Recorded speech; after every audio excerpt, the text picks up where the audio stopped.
Welcome to day one.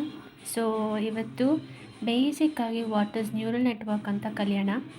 So you can see here I have written that artificial neuron mimics same like human brain, right?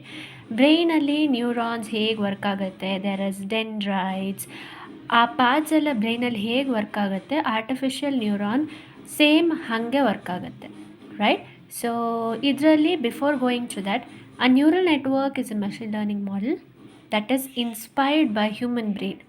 ಅಂದರೆ human brain ಹೇಗೆ work ಆಗುತ್ತೆ, ಹೇಗೆ ನಾವು ಪ್ಯಾಟ್ರನ್ಸ್ನ ಕಲಿತೀವಿ, ಹೇಗೆ ಡೇಟಾನ ಕಲಿತೀವಿ, ಆ ಥರನೇ ಆರ್ಟಿಫಿಷಿಯಲ್ ನ್ಯೂರಾನು ವರ್ಕ್ ಆಗೋದು. ಸೊ ನೆನ್ನೆ ಡೇ 0 ನೀವು ನೋಡಿಲ್ಲ ಅಂದರೆ ಒಂದ್ಸಲಿ ನೋಡ್ಕೊಬನ್ನಿ.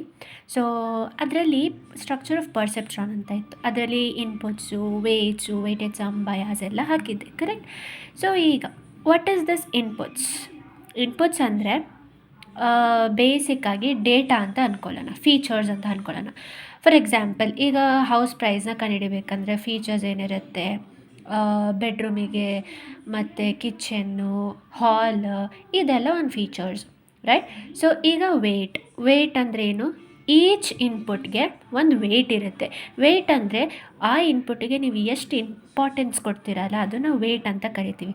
ವೇಟೇಜ್ ಸಮ್ ಅಂದರೆ it is the product of weight and input, it is weightage sum. And bias ಅಂದರೆ ಈ ಫಾರ್ಮುಲಾಸ್ ಎಲ್ಲ ನೀವು ಈಗಲೇ ತಲೆ ಕೆಡ್ಸ್ಕೊಬೇಡಿ, ಮುಂದೆ ನೋಡೋಣ. ಬಯಾಸ್ ಅಂದರೆ it is the extra freedom for the model. ಈಗ ML ಓದಿರೋರಿಗೆ ಒಂದು ಮಾಡೆಲ್ ಬಿಲ್ ಮಾಡಬೇಕಾದ್ರೆ we face very tough situations ಅಲ್ಲ, ಅದು ರಿಸ್ಟ್ರಿಕ್ಟೆಡ್ ಆಗಿರುತ್ತೆ, ಕೆಲವು ವೇಟ್ಸು ತುಂಬ ರಿಸ್ಟ್ರಿಕ್ಟೆಡ್ ಆಗಿರುತ್ತೆ. ಸೊ ನಾವು ಬಯಾಸ್ ಯೂಸ್ ಮಾಡಿದಾಗ ಸ್ವಲ್ಪ ಫ್ರೀಡಮ್ ಇರುತ್ತೆ ಮಾಡೆಲ್ಗೆ.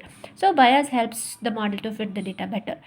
ಆ್ಯಂಡ್ ಫೈನಲಿ ಆ್ಯಕ್ಟಿವೇಷನ್ ಫಂಕ್ಷನ್ ಅಂದರೆ it decides whether neuron fires or not. ಅಂದರೆ ಫೈನಲ್ ಔಟ್ಪುಟ್ ಚೆನ್ನಾಗಿ ಬಿಲ್ಡ್ ಆಗೋಕ್ಕೆ ಆ್ಯಕ್ಟಿವೇಷನ್ ಫಂಕ್ಷನ್ ಹೆಲ್ಪ್ ಮಾಡುತ್ತೆ. So thanks for watching. Wait for day 2.